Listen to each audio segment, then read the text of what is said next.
Hello friends, welcome to Chettinad Ammani channel. எல்லோரும் எப்படி இருக்கீங்க? எல்லோரும் சந்தோஷமாகவும் ஆரோக்கியமாகவும் இருப்பீங்கன்னு நான் நம்புகிறேன். இன்றைக்கி நான் பார்க்க போகிற பதிவு மார்கழி 24ஆம் நாளுடைய கோலம் பூஜை இதை பற்றி தான் இந்த வீடியோவில் பார்க்க போகிறோம். இன்றைக்கி மார்கழி 24 செவ்வாய்க்கிழமை. இன்றைக்கி பிரதோஷ நாளும் கூட முருகப்பெருமானுக்கும் ரொம்ப உகந்த நாள். இன்றைக்கி வெற்றிலை தீபம் ஏற்றி வழிபடுவது ரொம்ப ரொம்ப சிறப்பு. காலையிலே ஒரு வீடியோஸ் கொடுத்துருப்பேன். இன்றைக்கி பிரதோஷ நாள் சிவபெருமானுக்கு எண்ணெய் பொருள் அபிஷேகத்துக்கு வாங்கி கொடுத்து நம்ம வழிபடணும். அப்படி நம்ம வழிபட்டோம் அப்படின்னா நம்மளுக்கு இருக்கக்கூடிய கடன் பிரச்சனைகளாக தீரும் அப்படின்னு சொல்லிட்டு ஒரு வீடியோ கொடுத்துருந்தேன். பார்க்காதவங்க பாருங்கள், அது உங்களுக்கு ரொம்ப யூஸ்ஃபுல்லாக இருக்கும். இன்றைக்கி பிரதோஷ காலம் என்பது காலையில் 4:30 7 மணி வரை இருக்குது. அந்த டயத்தில் எல்லா சிவன் கோவில்களையும் அபிஷேகம் ஆராதனை பூஜை எல்லாம் நடக்கும். அதனால் பார்த்திங்கன்னா அந்த டயத்தில் நீங்கள் கோவிலுக்கு போய் உங்களால் இயன்றது என்ன அதுவோ அபிஷேகத்துக்கு வாங்கி கொடுத்து சாமி கும்பிட்டு வாங்க. கண்டிப்பாக உங்களுடைய பிரச்சனைகள்லாம் இந்த புது வருஷத்தில் எல்லாமே காணாமல் போகும். எல்லாருமே வாழ்க்கையில் சந்தோஷமாகவும் நிம்மதியாகவும் இருக்கணும் அப்படின்னு நானும் தெய்வத்துக்கிட்ட வேண்டிக்கிறேன். எப்போதும் போலே காலையில் எந்திரிச்சு வாசல்லாம் கூட்டி நல்லா நீட்டாக தொடச்சி விட்டுட்டு எப்போதும் போல் அந்த மஞ்சள் கோபி பவுட்ரு போட்டு நல்லா முழுகி விட்டுட்டு, இன்றைக்கி செவ்வாய்க்கிழமைனால பெரும்பாலும் நட்சத்திர கோலம் போட்டு தான் இன்றைக்கி கோலமே போட்டேன். ரொம்ப அழகாக இருந்தது, ரொம்ப தெய்வீகமாகவும் இருந்தது. அப்படியே வாசலை பாருங்கள். அதே போல் பார்த்தீங்க அப்படின்னா ஒரு சிஸ்டர் சொன்னாங்க, அக்கா உங்களுடைய வீடியோஸ் ரொம்ப மோட்டிவேஷனாக இருக்குது. இன்னொன்று உங்களுடைய வாசல் பார்க்கும்போது ரொம்ப தெய்வீகமாக இருக்குது. எல்லாருடைய கண்திஷ்டியும் உங்கள் வாசலில் இருக்கும். அதனால் வாசலில் எப்போதுமே 2 பக்கமும் லெமன் வைங்கக்கா அப்படின்னு சொல்லியிருந்தாங்க. எலுமிச்சம்பழம் கட் பண்ணி 2 பக்கமும் வைங்க அப்படின்னு சொல்லியிருந்தாங்க.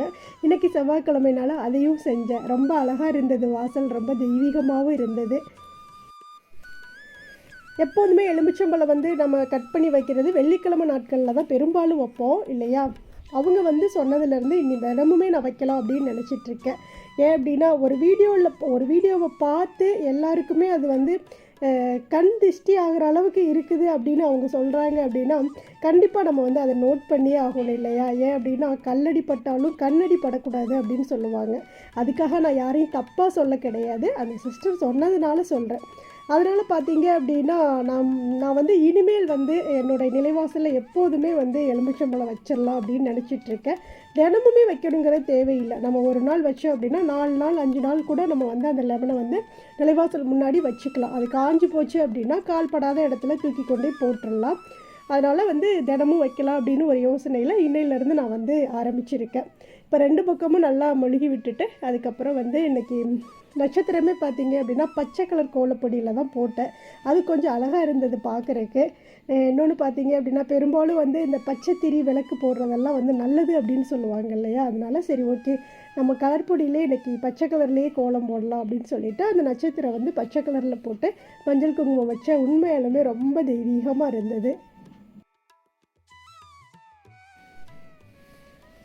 அதுக்கப்புறம் எப்போதும் போல் வாசலுக்கு முன்னாடி நல்லா மொழுகி விட்டுருந்தேன் ரவுண்டாக. இன்றைக்கி கொஞ்சம் பெருசாகவே மொழுகியிருந்தேன். ஏன் அப்படின்னா கொஞ்சம் கோலம் கொஞ்சம் பெருசாக ரங்கோலி கோலம் மாதிரி போடலாம் அப்படின்னு சொல்லிட்டு கொஞ்சம் பெருசாக மொழுகி விட்டுருந்தேன். ஒரு சிஸ்டர் கமெண்ட்ஸில் கேட்டிருந்தாங்க. அவங்க என்ன கேட்டிருந்தாங்க அப்படின்னா, காலையில் எழுந்திரிச்சு நான் தினமுமே வீடு துடைக்கிறேன்க்கா, வீட்டில் ஹஸ்பண்ட் பேசுகிறாங்க அப்படின்னு சொல்லியிருந்தாங்க. அது நல்லதா கெட்டதா அப்படின்னு கேட்டாங்க. கண்டிப்பாக நம்ம தினமுமே வீடு துடைக்கவே கூடாதுங்க. ஏன் அப்படின்னா தொடச்சிட்டே இருந்தோம் அப்படின்னாவே நம்ம வீட்டில் செல்வ செழிப்பெல்லாம் தொடச்சி போயிடும் அப்படின்னு சொல்லுவாங்க. அதனால் வீட்டை எப்போதுமே துடைக்கக்கூடாது. வாரத்துக்கு நீங்கள் 2 நாள் தொடங்க. ஒன்று வியாழக்கிழமை தொடச்சிடுங்க, இல்லை அப்படின்னா திங்கக்கிழமை ஈவினிங் தொடச்சிட்டு நம்ம செவ்வாய்க்கிழமை கூட நம்மளுடைய பூஜைகளை செய்ய ஆரம்பிக்கலாம். இல்லை அப்படின்னா நான்வெஜ் சாப்பிட்றவங்களா இருந்ததால் எப்போதுமே சண்டே தான் நான்வெஜ் எடுப்போம் இல்லையா? அப்போ அது முடிஞ்சிருச்சு அப்படின்னா திங்கக்கிழமை கூட நம்ம வீடு தொடச்சி விட்டுக்கலாம். இல்லை அப்படின்னா திங்கக்கிழமை மதியத்துக்கு மேலே கூட நம்ம வீடெல்லாம் நீட்டாக தொடச்சி விட்டுட்டு அதுக்கப்புறம் நம்ம பூஜைகளை எப்போதும் போல் செய்யலாம்.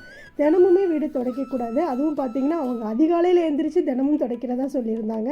கண்டிப்பாக அப்படி செய்யவே கூடாதுங்க, செய்யாதீங்க.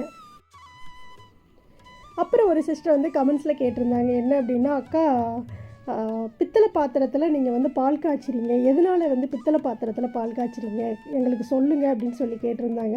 அதை நான் ஏற்கனவே லைவ்லேயே சொல்லியிருக்கேன். ஏன்னா அது ஒரு சிஸ்டர் அவங்களுக்குமே டவுட்டாக இருந்ததாக கேட்டிருந்தாங்க இல்லையா? பித்தளை பாத்திரம் பார்க்குறக்கு நல்லா அழகாக இருக்கும், மங்களகரமாக இருக்கும். நம்ம முன்னாடி வந்து அன்னபூரணி தாயாரை வச்சுட்டு நம்ம தீபம் ஏற்றி அதில் பால் காய்ச்சிறப்போ அந்த கிச்சனில் பார்த்தீங்க அப்படின்னா ஒரு நிறைஞ்சு போனது மாதிரி இருக்கும். அதாவது என்ன அப்படின்னா அந்த இடம் தெய்வீகம் நிறைஞ்சது மாதிரி இருக்கும். இந்த பித்தளை பொருட்கள்லாம் வச்சு யூஸ் பண்ணிகிட்டு இருந்தோம் அப்படின்னா. பித்தளை பொருளிலே பார்த்தீங்க அப்படின்னா உள்ளே வந்து அந்த முலாம் பூசியிருப்பாங்க. அதை முலாம் தான் சொல்லுவாங்க இல்லையா, ஒயிட் கலரில் பூசியிருப்பாங்க. அதில் தான் நம்ம வந்து சமையல் பண்ணணும். சமையலோ இல்லை பால் காய்ச்சுறதோ பொங்கல் வைக்கிறதோ அப்படி உள்ள பாத்திரத்தில் தான் நம்ம செய்யணும். வெறுமனே இருக்கக்கூடிய பாத்திரத்தில் சமைக்கக்கூடாது, அது வந்து விஷமாக மாறிடும் அப்படின்னு சொல்லுவாங்க. அதே போல் பித்தளை டம்ளர்கள்லாம் வந்து கடைகளில் வந்து நம்ம இப்போ கும்பகோணம் காஃபி கடைக்கெலாம் போனோம் அப்படின்னா பித்தளை டம்ளரில் தான் கொடுப்பாங்க, பார்த்துருப்பீங்க. நீங்களும் எல்லா பக்கமும் குடிச்சிருப்பீங்கன்னு நினைக்கிறேன். அப்படி நம்ம யூஸ் பண்ணிக்கலாம். ஆனால் பெரிய பாத்திரங்கள் வந்து நம்ம சமைக்கும்போது அதில் வந்து அந்த முலாம் பூசிருக்குன்னு சொல்லுவாங்க. அதுக்கு ரீசன்லாம் ஒன்றும் கிடையாது. நான் ஏன் வந்து பித்தளை பாத்திரத்தில் பால் காய்ச்சிறேன் அப்படிங்கிற ரீசன்லாம் எதுவும் இல்லை. அழகாக இருக்குது பார்க்குறக்கே. அதுக்காகவே நான் அந்த பித்தளை பாத்திரம் வாங்கினேன். ரொம்ப குட்டியாக அழகாக இருக்குது அப்படின்னு சொல்லிட்டு வாங்கினேன். இன்னொன்று பார்த்தீங்க அப்படின்னா கிச்சனில் வச்சுருக்கும்போது ஒரு மங்களகரமாக இருக்குது. அது எனக்கு ரொம்ப பிடிச்சிருந்தது, அதனால் வாங்கினேன். இன்னும் நிறைய கொஞ்சம் பித்தளை பொருட்கள்லாம் வாங்கினேன். சமைக்கிறதுக்குமே பார்த்தீங்க அப்படின்னா நிறைய பாத்திரங்கள்லாம் கொஞ்சம் வாங்கினேன். ஆனால் வந்து எடுத்து சமைக்கிறதுக்கு கஷ்டமாக இருக்குது அப்படின்னா அழகாக புதுசாக இருக்குதே அப்படின்னு நினச்சிட்டு அப்படியே வச்சுருக்கிறேன். ஆனால் வாங்கின புதுசில் கொஞ்சம் அப்படியே சமையல்லாம் பண்ணேன், நல்லா இருந்தது. ஆனால் இன்னுமே கொஞ்சம் பாத்திரங்கள் வாங்கிட்டு ஃபுல்லாகவே பித்தளையாகவே நம்ம வந்து யூஸ் பண்ணணும் அப்படின்னு ரொம்ப நாள் ஒரு ஆசை இருக்குது. கண்டிப்பாக அது கூடிய சீக்கிரம் நிறைவேறும்னு நினைக்கிறேன். பார்க்கலாம். ஏன் அப்படின்னா ஒரு சில வீடியோஸ் எல்லாம் பார்த்தோம் அப்படின்னா ரொம்ப அழகாக வந்து அந்த கிச்சன் பித்தளை பொருட்களாக வச்சு யூஸ் பண்ணுவாங்க. அது ஒரு ட்ரெடிஷ்னலாக இருக்கும் பார்க்குறதுக்கு அந்த கிச்சன் வந்து. அதனால் பார்த்தீங்கன்னா சரி ஓகே அப்படின்னு சொல்லிட்டு தான் நான் போய் கொஞ்சம் பித்தளை பொருட்கள்லாம் வாங்கிட்டு வந்திருந்தேன். அதில் அதை யூஸ் பண்ணிகிட்டு இருந்தேன். அப்புறம் கொஞ்ச நாள் அப்படியே வந்து விட்டுட்டேன் அப்படின்னா கழுவி எல்லாம் கவுத்து வச்சுருக்கேன். ஃபுல்லாக கிச்சன் டூர் போடையில் நீட்டாக அதெல்லாம் வந்து வீடியோஸ் எடுத்து காட்டணும்னு நினச்சேன். அதுக்குள்ளேயே நம்மளுக்கு வீட்டு வேலை வந்துருச்சு இல்லையா, அதுக்காக நம்ம இங்கே வந்தாச்சு.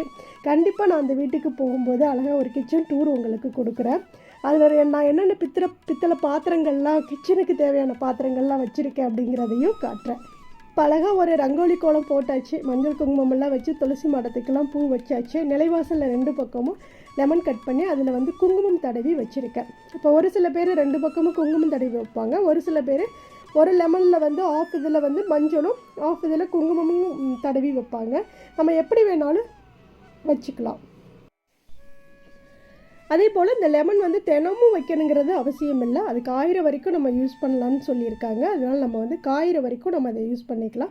கொஞ்சம் காஞ்சது மாதிரி இருந்தாவோ இல்லை ஒரு மாதிரி அழுகி போகிறது மாதிரி இருந்தாவோ நம்ம தூக்கி போட்டுட்டு கால்படாத இடத்துல எங்கிட்டாவது தூக்கி போட்டுருங்க. தண்ணி இருந்தால் தண்ணியில் போடுங்க, இல்லைன்னா ஒரு மரத்துக்கு கீழே கொண்டு போட்டுட்டு செடிகளுக்குள்ளே போடலாம். போட்டுட்டு நம்ம அடுத்த லெமன் வந்து கட் பண்ணி நம்ம வந்து எப்போதும் போல் நிலைவாசலுக்கு வைக்கலாம். பெரும்பாலும் நிலைவாசலில் வந்து எலுமிச்சம்பழம், இந்த மிளகாய் இதெல்லாம் வந்து கட்டி தொங்க விடுவாங்க இல்லையா, அதுவுமே கண் திஷ்டிக்கு தான் சொல்லுவாங்க. இந்த கறி சொல்லுவாங்கள்ல, கறித்துண்டு, விறகு கறித்துண்டு, அது வரமிளகாய், எலுமிச்சம்பழம் இதெல்லாமே கட்டி முன்னாடி தொங்க விடுவாங்க. அதையும் கூட நம்ம வந்து செய்யலாம். எல்லாமே கண் திஷ்டி போக்குறதுக்காக செய்யக்கூடிய சின்ன சின்ன தாற்பயங்கள் தான். அதனால் அதெல்லாம் நம்ம செஞ்சு வைக்கலாம். நான் ஒரு 5 நாளைக்கு முன்னாடி ஒரு வீடியோ கொடுத்துருந்தேன்ல, பித்தளை பொருட்களை ஒரு 20 நிமிஷம் தண்ணியில் ஊற வச்சாவே போதும் புதுசு போல் வந்துருன்னு சொல்லிட்டு, அந்த வீடியோ பார்க்காதவங்க பாருங்கள். அந்த வீடியோ பார்த்தீங்க அப்படின்னா இப்போ ஒரு 2,15,000 வியூஸ் போயிருக்குது. எல்லாருக்குமே சப்போர்ட் பண்ண எல்லாருக்குமே ரொம்ப ரொம்ப நன்றி. அந்த வீடியோஸ் வந்து இப்போ போயிட்டே இருக்கிறதுனால ஒவ்வொருத்தரும் கமெண்ட்ஸில் கேட்குறது என்ன அப்படின்னா, வெள்ளி பாத்திரங்களை இது மாதிரி விளக்குனா பளிச்சுன்னு ஆகுமாக்கான்னு கேட்குறீங்க. நான் மறுபடியும் உங்களுடைய கமெண்ட்ஸை பார்த்துட்டு நான் 2 குத்து விளக்கு விளக்கி பார்த்தேன். ஒருவேளை ஆகுதா இல்லையான்னு. சூப்பராக பளிச்சுன்னு புதுசு போல் ஆகுதுங்க. ரொம்ப ரொம்ப அழகாக இருக்குது, பார்க்குறக்கே அவ்வளோ சூப்பராக இருக்குது. விளக்கி பாருங்கள். அப்புறம் ஒரு சிஸ்டர் வந்து கமெண்ட் பண்ணியிருந்தாங்க, இதை யாருமே செய்யாதீங்க, எங்கள் மாமியார் செஞ்சுட்டு 2 நாளில் வந்து கருகருன்னு ஆயிடுச்சு பாத்திரம் அப்படின்னு சொன்னாங்க. அப்படியெல்லாம் கிடையவே கிடையாது. இப்போ நான் வந்து வீடியோஸ் போட்டு 5 நாள் ஆச்சு இல்லையா, என்னோடய சாமி சிலைகள்லாம் புதுசு போல் இருக்குது. எப்படி நான் விளக்கணுனோ அப்படியே நல்லா பளபளன்னு இருக்குது. விளக்கி முடிச்சுட்டு சபினா பவுடர் போட்டு தேய்ங்க. ஏன் அப்படின்னா அது வந்து நான் கொஞ்சம் பளபளப்பு கொடுக்கும். இன்னொன்று பார்த்தீங்க அப்படின்னா நல்ல தண்ணியில் கழுங்க, போர் தண்ணியில் கழுவாமல் உப்பு தண்ணியில் என்றைக்குமே கழுவாதீங்க. நல்ல பாத்திரமாக இருந்தாலும் அது கருக்க ஆரம்பிக்கும். நல்ல தண்ணியில் கழுவுங்க. நல்ல தண்ணியில் கழுவுனீங்க அப்படின்னாவே வந்து நல்லா வந்து புதுசு போல் கருக்கவே கருக்காது. அப்புறம் பார்த்திங்க அப்படின்னா கொஞ்சம் திருநீர் இருந்ததுன்னா நல்லா ஈரம் காஞ்சதுக்கப்புறம் நல்லா போட்டு தொடச்சி வைங்க. 1 மாதம் ஆனாலும் பித்தளை பாத்திரங்கள் வந்து கருக்கவே கருக்காது. ஓகே, இந்த வீடியோ உங்கள் எல்லாருக்கும் பிடிச்சிருக்கும்னு நினைக்கிறேன். பிடிச்சிருந்ததுன்னா செட்டிநாடு அம்மணி சேனலை சப்ஸ்கிரைப் பண்ணிக்கோங்க. பக்கத்தில் இருக்கக்கூடிய பெல்லைக்கானை கிளிக் பண்ணிவிட்டு உங்கள் ஃப்ரெண்ட்ஸ் ஃபேமிலிக்கும் ஷேர் பண்ணுங்கள். தேங்க்ஸ் ஃபார் வாட்சிங். நன்றி, வணக்கம். அனைவருக்கும் நல்லதே நடக்கும்.